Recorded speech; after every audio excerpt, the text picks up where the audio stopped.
बिस्मिल्लाहिर्रहमानिर्रहीम। हीर दा अपने बाप नूं रांझे बारे कहना, रांझे दे बारे दसना। पुत्र तख्त हजारे दे चौधरी दा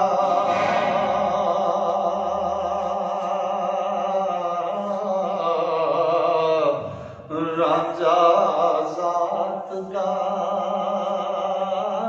जट असील है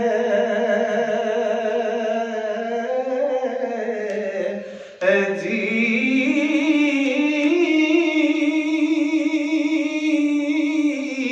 ऐदा कुपड़ा मुख ते नैन निम्मे वड्डी सोहनी इसदी ढील है जी। ते मत्था इसदा चमकदा और नूर भरिया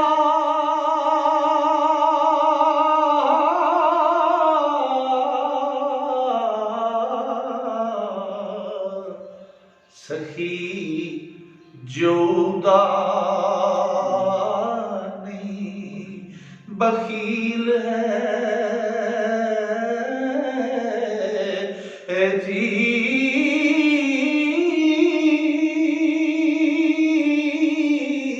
गल सोनी परे दे विच करदा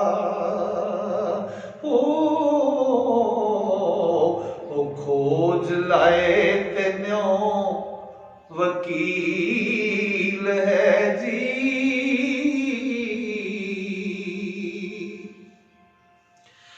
जे कर विच मुकदमे जावे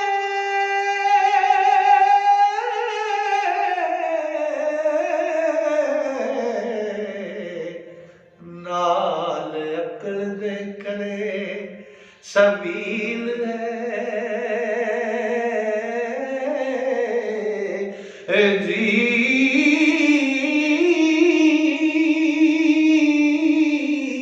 लखां झगड़िया दी तां अलख लाए साऊ जात दा नी जलील है जी। ते सती पीड़ी तलिया अमद रांझा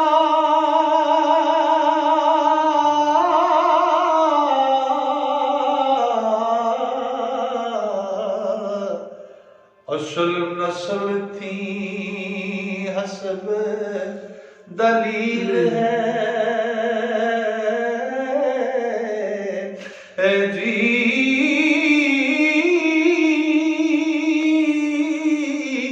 वारस शाह विच मजलसां सोंदाई